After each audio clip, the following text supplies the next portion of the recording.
right. Welcome to Ramble 24. We're going to be talking about the December Gielinor Gazette. I've already read through it, and I have kind of spent the last day really thinking about some of the suggested content coming out and just other things. I even went on Reddit to see what other players' comments are. I went through Twitter comments, and I really wanted to see what other people think as well as just my initial view. So I took a little bit of time, and yeah, let's get into it. Okay, so I've already read through this, but I'm not going to read the entire message from Mike D. It's too fucking long. So if you want to read that, that's fine. It's literally the first half, and it's awesome though. I appreciate the man because as much as we there might be things we don't agree with him. He seems to. Okay, well, I guess we will kind of talk about it a little bit, but he is very eager, and it is cool. It's cool to see excitement from a leader, but he's trying to get RuneScape on every single thing everywhere, which is basically his ultimate message is just get RuneScape, get old school RuneScape on every platform everywhere, and try to get as many players in as possible. So that's awesome. That is. And he makes it known as well. He obviously he wants priority to go to the players that are here with subscriptions. He wants to appease us initially, but ultimately he just wants to get everyone in here. And so it's a little bit I don't know. It's a little scary, but I think just any way that he could have worded that would have been kind of scary to players that don't like the game just becoming whatever would get the most people. It's it kind of reminds me of just what do good games do? Oh, let's look at Fortnite. It's no, that's not old school, but yeah, it'll bring in a bunch of players probably if you do make every single fucking thing a mini game and make I don't know. So I'm fine. But it does kind of just scare me a little bit when their ultimate goal is just bring as many people in as possible, no matter what, basically. It's kind of scary, but at the same time, I trust the old school team enough to keep the game old school. The updates that we're going to look at are awesome. I think they're actually really great. I'll tell you a few of my gripes, but honestly, I'm just very, very proud of the old school team and kind of I don't know how far the game's come. And so I'm going to read into it. I'll share my thoughts on certain things. And yeah. Okay. Okay. Oh, I guess you guys don't see the bar, but I'm already halfway done with this thing and we're still on the message. Okay, here we go. So let's start off with the project status update. This month we'll be sharing the usual status updates as well as offering us a new sneak peek at some of the behind the scenes development and concepts. Active game content projects, Christmas event 2020. This year's Christmas event will be arriving in just 2 days. Okay, that's literally coming out tomorrow. See below for the new rewards. Okay. Leagues 2, Trailblazer. Unless you've been under rock, you'll know that Trailblazer is here, and hundreds of thousands of you have already played it. We're seriously overwhelmed by the support and love you've shown for Trailblazer. Big thank you to all of us. You can play Leagues 2 until January 6th. Cool. Fishing Skill Boss. This has just been reblogged. We'll continue to get your feedback, and we'll pull it when it's ready to be pulled. Cool. We could talk about that a little bit, but I think we talked a little bit about it with Juke, and then I plan to do a new Sebe cast tomorrow, so stay tuned with Iron Fatty, and we'll be talking about the Water Todd or whatever it is, Water Todd. Okay,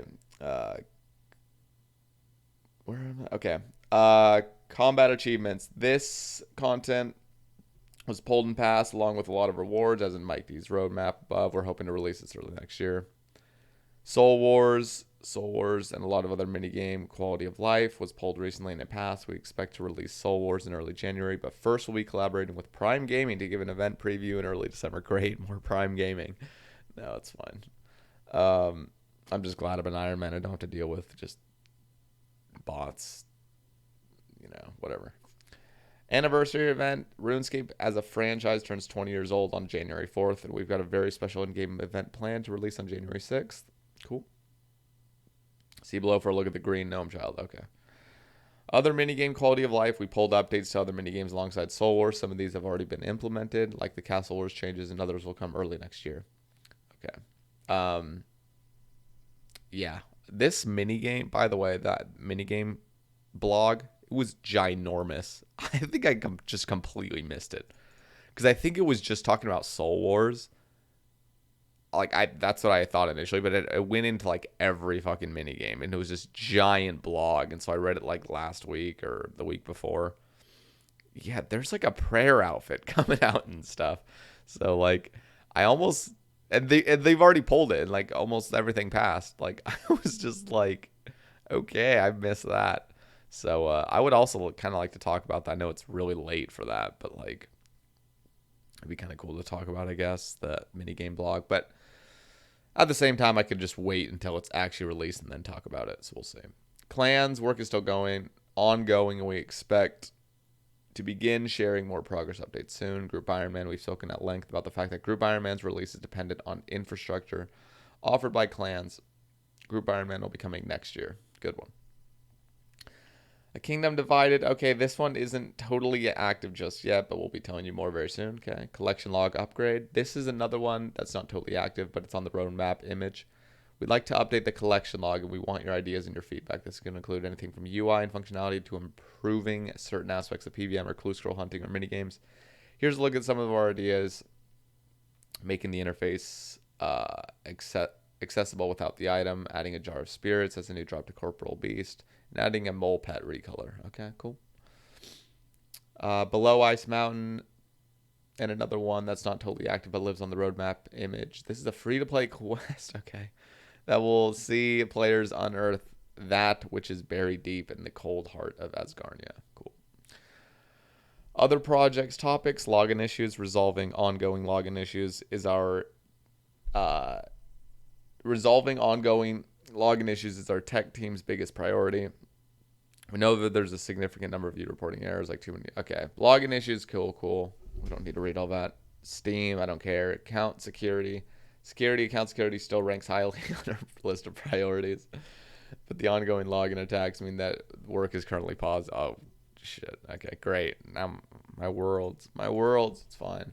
PvP, this isn't strictly all-encompassing project, but as this is an underserved area of the community, we want to make sure that our plans are visible. Earlier in the blog, we mentioned events like the Old School Clan Cup. Okay. Yeah. Okay. Cool. Project teasers. Nice green. Just simple recolor. Nice. Okay, so project teasers. Back in RS, classic gnomes are green. So we celebrate the 20 years of RuneScape history. Let's recreate that in today's modern graphical environment. Okay. Cool. So this is the Christmas event coming out. I thought that thing was flipping me off at first, but I just realized it's a flame. Okay.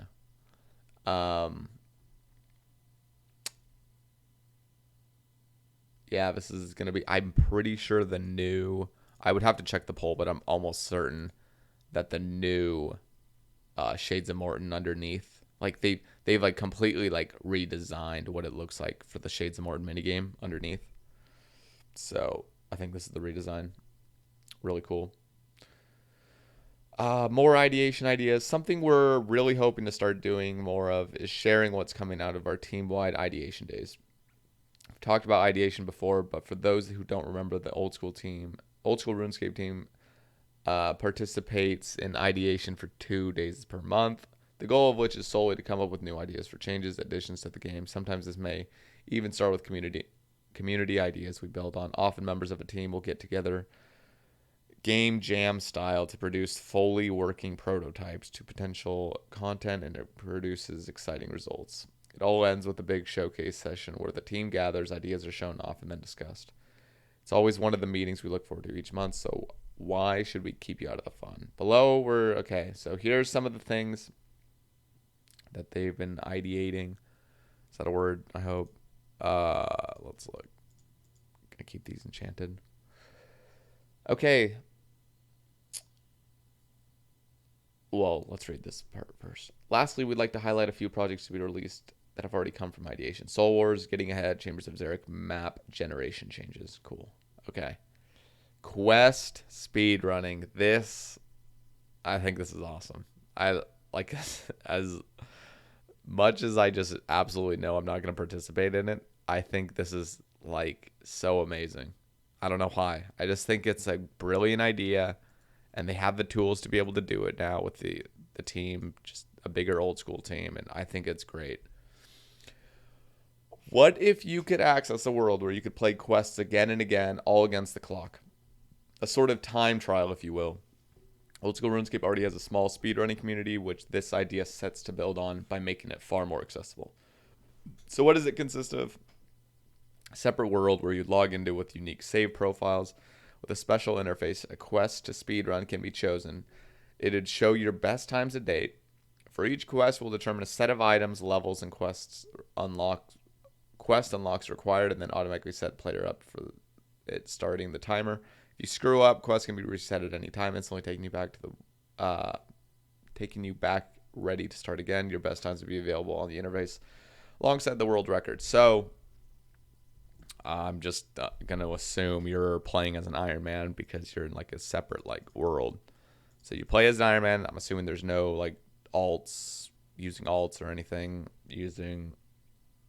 I'm assuming all the items will probably be in your bank. Maybe I don't know how they're going to set it up, but like I almost feel like they should make it sort of like LMS where you can arrange your inventory and arrange your bank.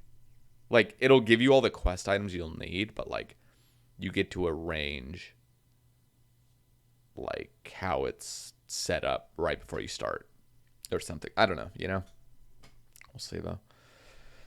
Okay. But I'm just excited for it because like think about it. Like it's like a whole new kind of like dimension. I don't know, not dimension, but you know what I mean? It's like a whole new thing for old school, like speedrunning. Like that's a brand new category of content that like so many people can participate in. Like I think speedrunning content is one of the like most enjoyable content to watch just for any game. People that are just extremely good at a game that can just go fucking fast and they know the ins and the outs of like every part of it, So I think this is going to be amazing. I think it's going to be really cool to see people competing for little quests just to save like 1 tick or 2 ticks, just to get that world record. And I'm extremely excited to watch this. Will not participate. Extremely excited to watch it though. All right. Okay. Yeah, I'm excited for the speedrunning scene. Like that's just awesome. I think it's really cool. Guardian of Gielinor. A little while ago, there was a discussion on our live stream Q&A around a new rune crafting skilling feature that would support making better money out of the skill. This is a potential project that does just that and more. Rune crafting is notorious for its slow progression, something we certainly need to consider carefully when adding anything to the skill, so we're excited to see what you think.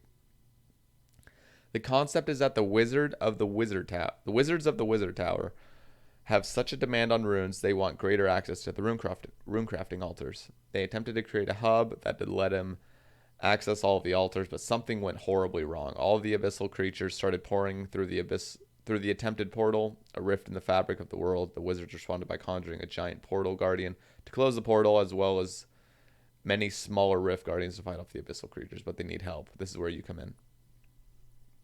Okay. So the question I'm sure you're asking, what do you do? Let's explain with the core steps we expect the player.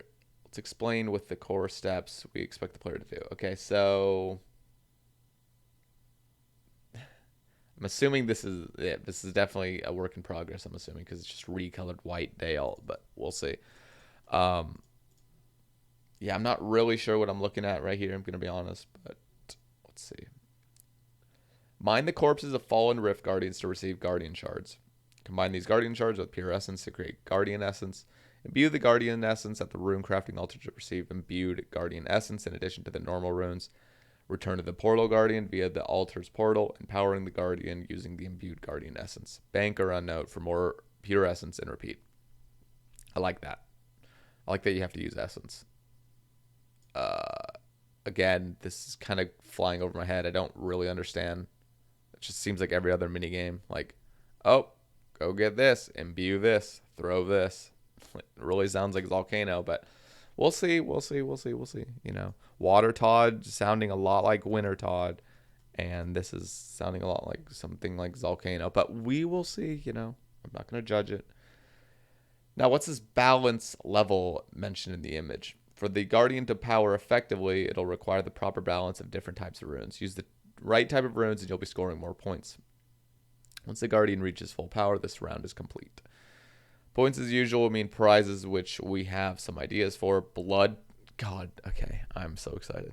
Blood Talisman. Access the real blood altar over in Mauritania for faster blood rune crafting. Okay, so currently that's not feasible because there's no bank underneath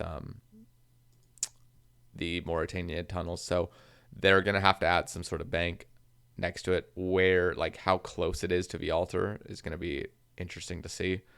But, like, if they just open the blood rune crafting altar with, you know, your talisman, it's like, okay, like, cool. But there needs to be, I'm excited to see what they're going to do. If they're going to put a guy down there, like some banker or something. But this is amazing. So if it's close, okay, so here's the other thing I'm curious of. If the blood talisman is going to be able to access the real blood altar, I'm curious if you can access the real blood altar through the abyss. Because right now the abyss blood portal takes you to Zaya. I really am curious if this could, like, remap you there. But then again, I'm also curious if the real blood altar will be closer to a bank than, like, doing it through the abyss, you know. So we'll see. Because if it is, let's just say it's the exact same speed as going through the abyss, that's only, like, you know, 35, 37, like, depends on how good you are at the abyss, but it's like, you know, about 3,700 bloods an hour. So, you know, that's obviously fair, but I'm curious. Well, here, we'll keep going because there's other things I want to talk about that include it. Rune packs containing a number of various runes intended to help this activity be good money per hour. I'm really scared of that because it's a really, like, I'm not scared of it, but, like, I really like these things, like the blood talisman, and these next things we're going to talk about. It's because it's like it benefits other rune crafting. Whereas these rune packs, it doesn't look like it, but I'm apprehensive about this minigame becoming rune crafting. Just like Winter Todd became fire making. You know, like, I'm nervous, but we'll see. I don't want it to be too OP, and they really are wanting to make it good money, where rune crafting is already good money.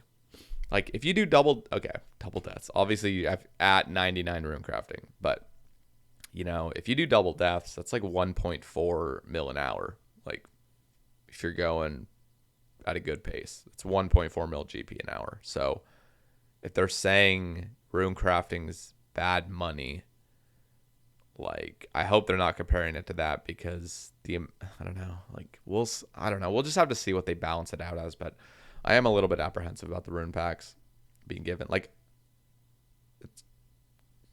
it's okay. The rune packs itself is fine until they say good money per hour. This is just too vague. Like, good money, what does that mean? Like 500k an hour or like 3 mil an hour? I'm just terrified.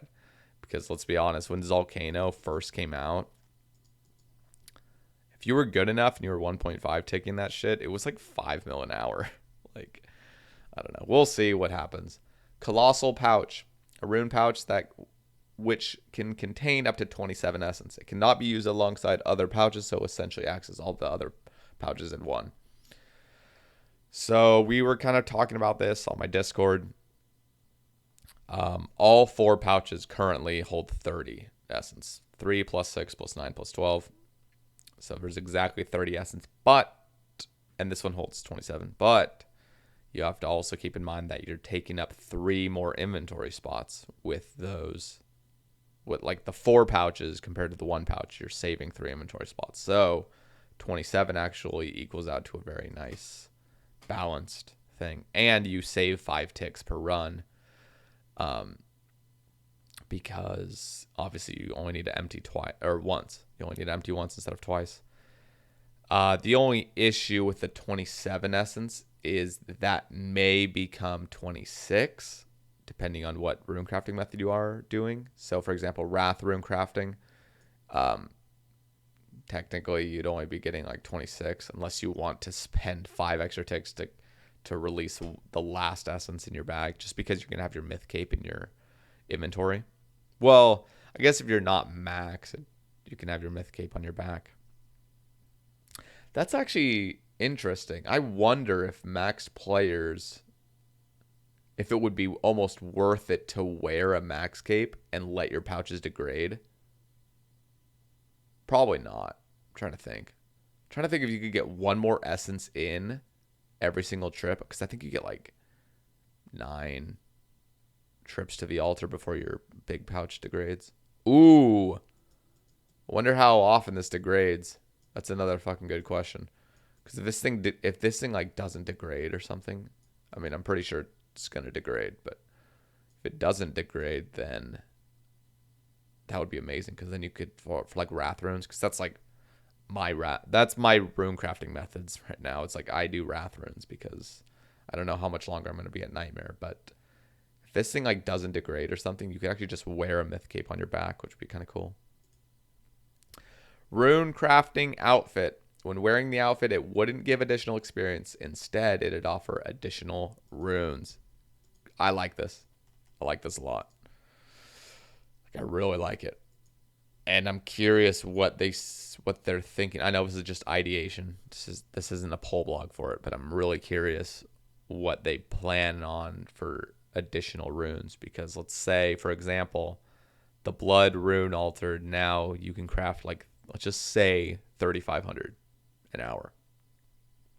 You know, is that going to be, are we going to craft 50% more runes or only 20%? Like, I don't know, because I feel like they still, in their mind, want to make blood. They want to be able to give players blood runes faster, because so many PVM Andes complain about it. Like, I think, like, I like this idea. I'm not part of the people. I am not associated with people that want just faster blood runes than what we already have. That's just stupid, because you can literally already get 100,000 blood runes an hour. Just buy it at the Wildy shop. Like, when people have that and then they still complain that they need rune packs, like I understand it'd be more convenient, but you can already get 100K an hour. Like, I mean, you know what I'm saying? So this is what I want. And I'm really happy that they're doing this, where it's like, okay, a training method to get blood runes. It's not the fastest way to get blood runes, but it's also helping out with your rune crafting. And it's like, it actually makes sense to be in the game. Whereas just shops are just fucking stupid.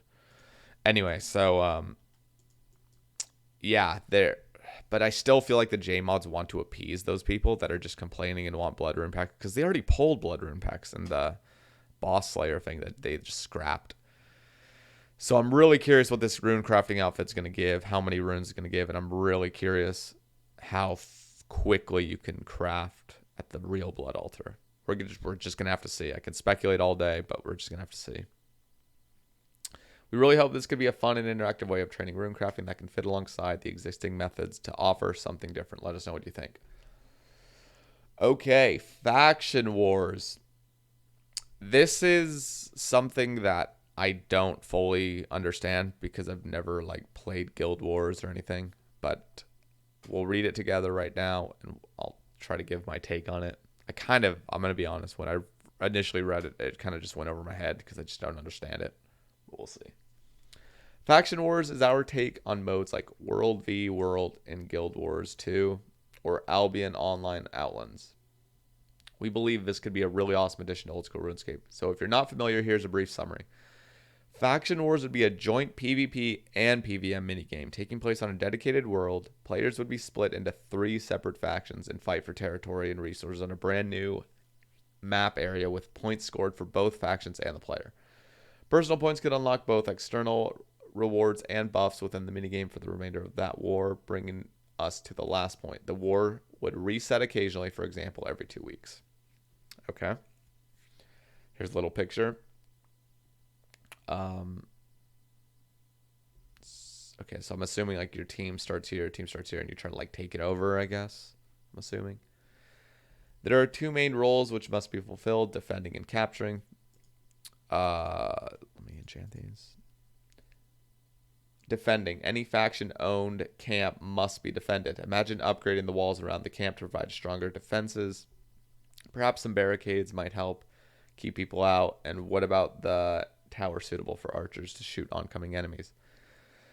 Though, why are we defending? What is there to defend? Well, owning a territory should be useful for the faction that owns it. Here are some ideas. Range building, cook, allow the faction to cook raw food. The higher end of the range built, the better food that can be cooked. Forge, furnace, and anvils to let people create new equipment. Again, better tiers support better equipment. Barracks allows recruiting and upgrading of NPCs, which can be used in defending, or used to assist in defending the camp. Faction bank. Group storage, the whole faction can use, used for sharing food equipment, but also for storing obtained resources, etc. Here's a small insight of the kind of ideas we're talking about. Capturing, want to take down the opposing faction's camp? Well, this is the info for you. To capture a territory, players need to defeat the territory's commander boss found at the center of it. This may well be quite difficult if the defending faction has done a good job.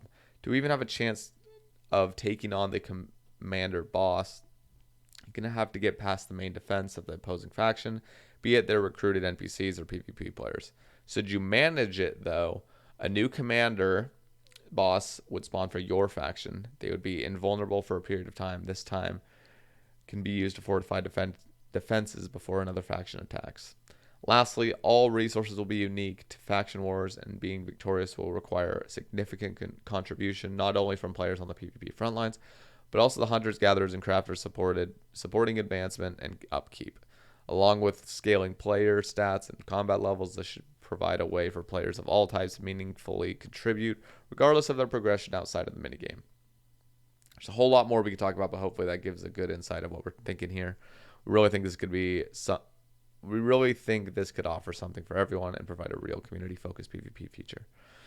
I'm excited about it. I don't fully understand because I've never played those games, but it looks like they're just like making a community sort of PvP. It just reminds me of like Castle Wars, except it's like there's more to it. And I think that's awesome because I remember playing Castle Wars as like a kid and it was a ton of fun, but like, I don't know. We're just going to have to see because like, obviously, it needs some rewards for people to play it. But I don't know. We're just going to have to see, I guess. I'm excited for it regardless because it does sound fun. It just sounds like, I don't know. I feel like it could revive PvP. And like, I don't think, or I say revive PvP. I think PvP is fine. I literally think, I'm going to go on a little side note here, but like when people want PvP update, it's like, oh my god, like it's PvP, like just fight each other. Like just fight each other and loot each other. Like you don't need further incentive to go do, like you don't need bounty hunter, you don't need that. But then again, this is my own opinion. I'm not a PKer.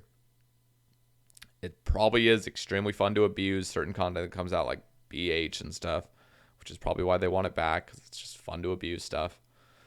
But like, I don't know. I just feel like PvP is, if you want PvP, that's like, it really is community. It's like, if you want PvP to revive, it's like on your end to revive it. Like, have clans fight or, fight each other, like you don't need some weird in-game incentive to like go out in PvP. Like, but I do like these kind of things. Like I like LMS,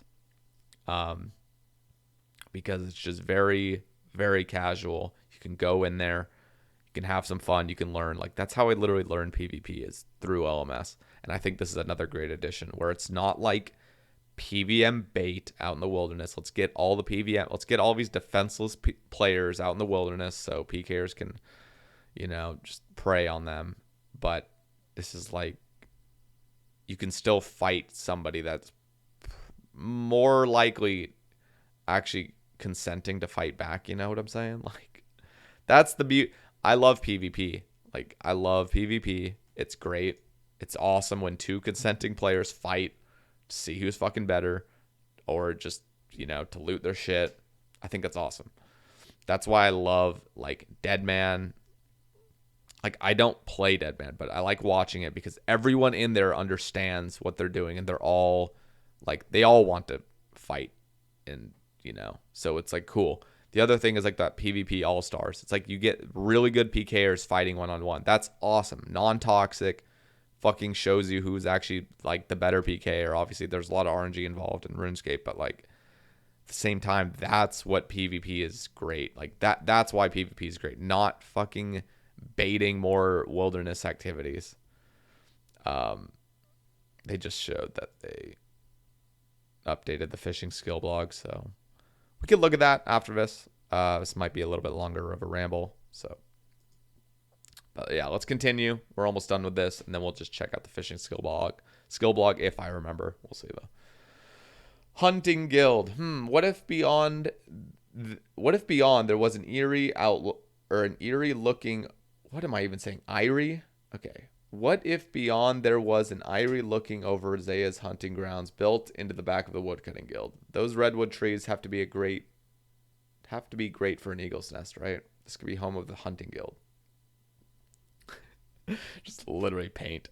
Okay. The hunting guild's the hunter hub, located not too far from one of the Karetz memoir teleport points and the Land's End jetty to the south. It provides a pretty accessible way to access the Eagle network, making the most tedious part of Hunter actually getting there a bit more bearable. I really hope they streamline the Eagle network.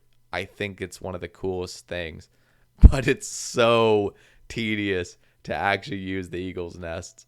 Like it seems so cool. It's the same thing with like the hot air balloons that are around the world. Like the hot air balloons as well as like gnome gliders. I feel like those should all be streamlined to actually be useful instead of just being there. They're just have never been updated. Like there's just teleports that are just better. But I am excited. I really hope they update the Eagle network and you don't need to bring a fucking rope every single time.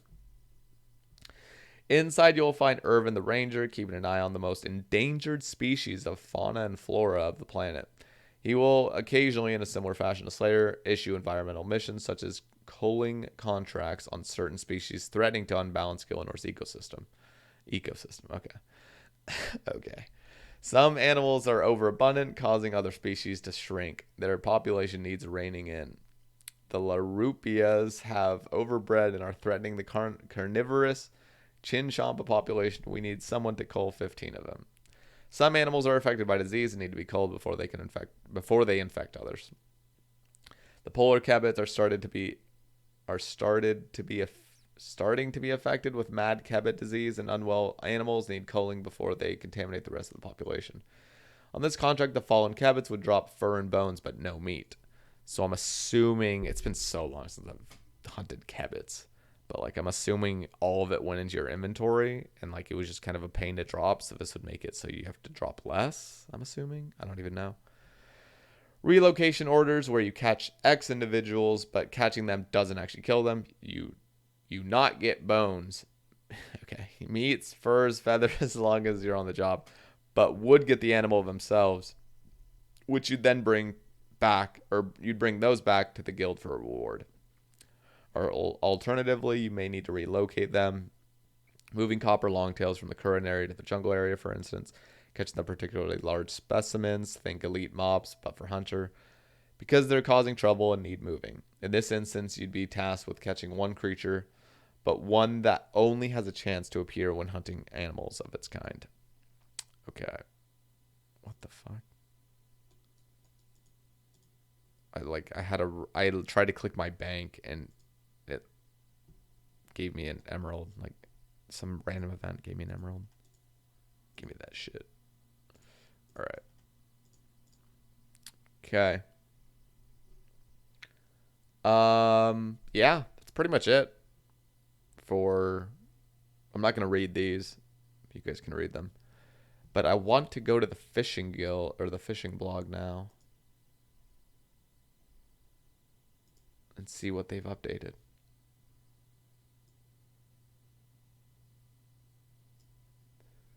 Okay. Okay, so we kind of already talked about the skilling block. I'm not going to go through this entire thing, but I want to see, because I'm assuming a lot of you already know what it is. But I just want to see the changelog, so let's see. Following player feedback. Oh my god. Okay, they actually, I literally just glanced through it while I was reading it. They actually added my idea. We'll see. I mean, they did, but like, let's read it. Following player feedback since the blog went live, we've made the following changes. Added information to the core loop, gathering and loading section, clarifying the dragon crystal harpoons will increase the catch rate of harpoonfish. And use of the infernal harpoon will give a 1 in 3 chance for harpoonfish to be cooked as they're fished. Additional detail added to poll question 1 to state the encounter would also grant small amounts of cooking and construction XP.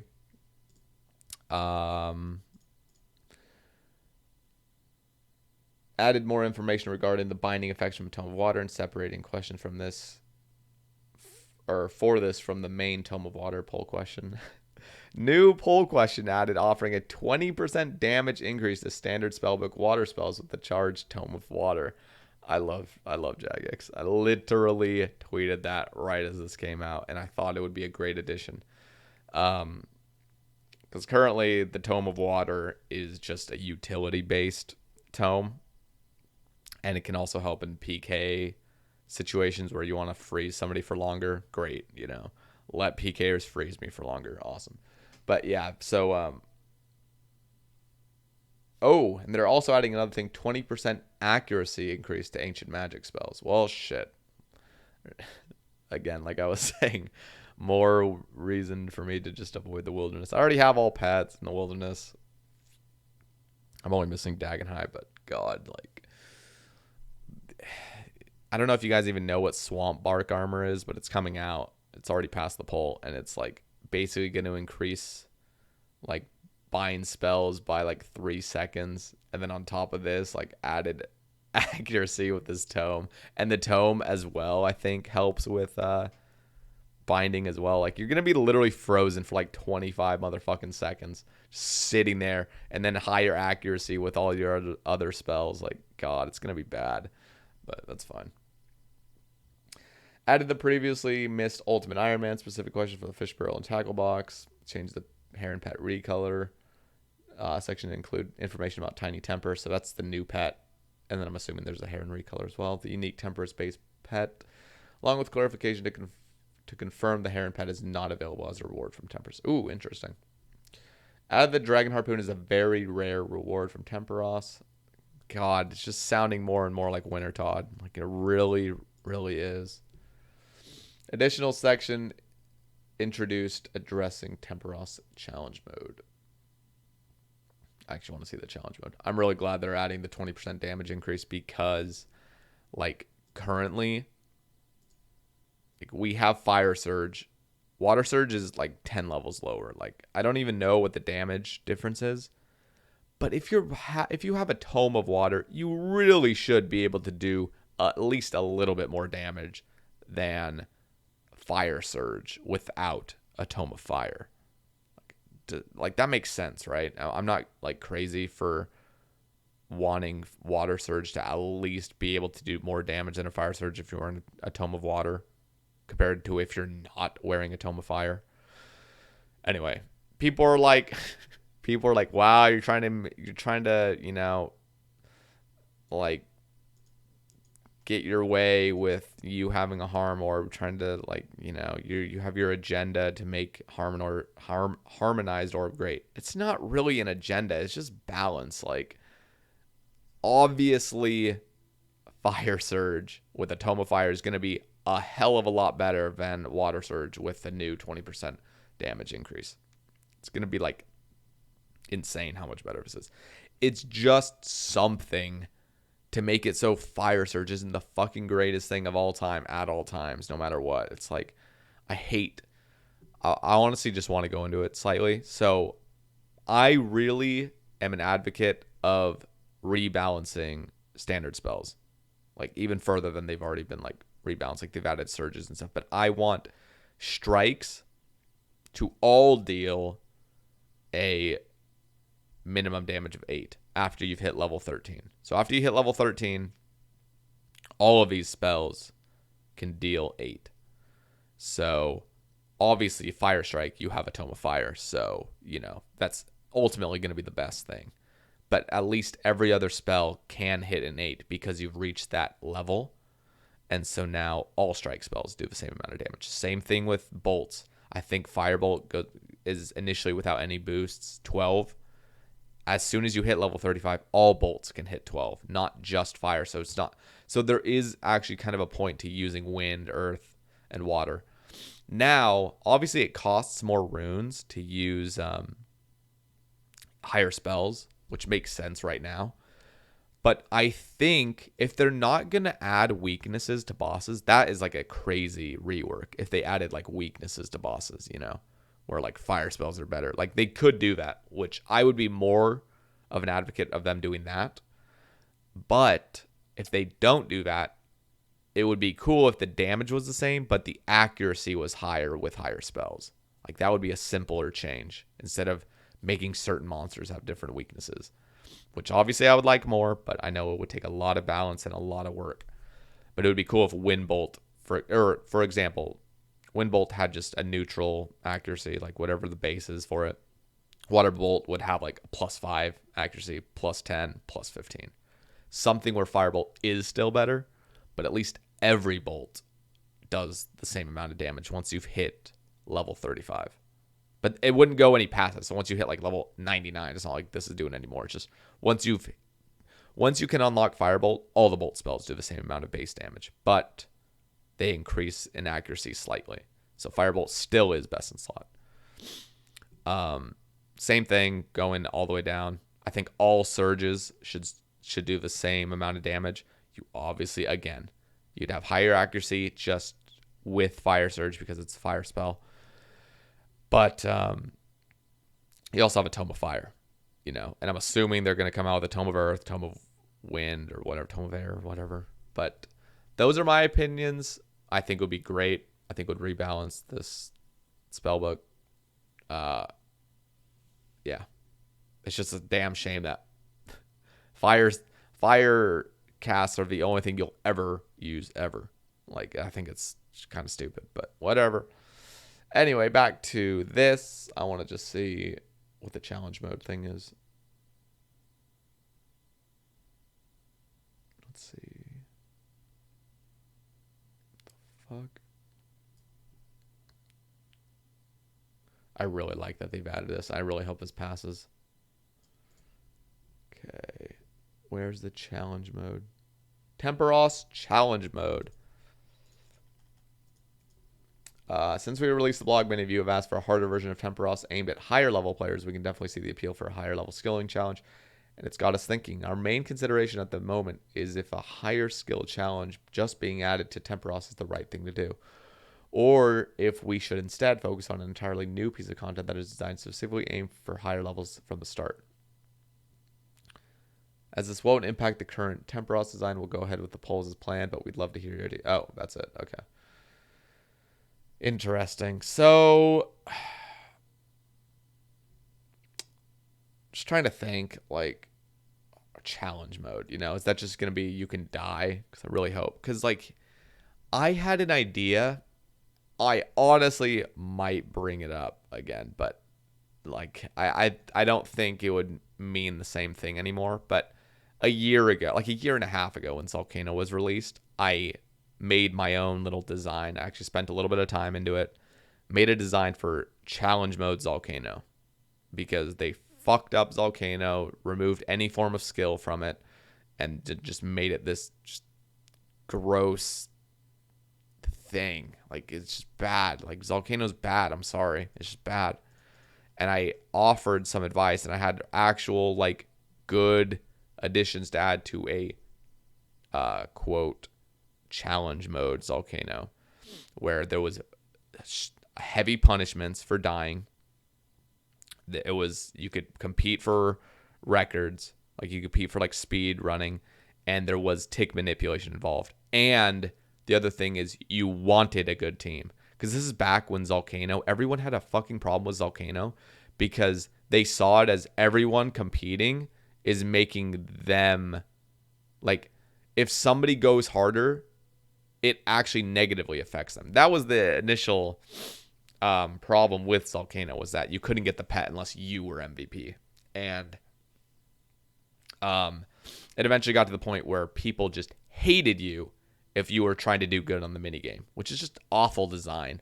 When somebody's doing really good and you just fucking hate them for, like, try-harding. Like, why are you try-harding, you know? Like, it's just bad. So my whole challenge mode thing was that you want your teammates to work harder, because Volcano's going to fuck you up if not, like, basically. So it was like this whole thing where, you know, you could decide your team going in.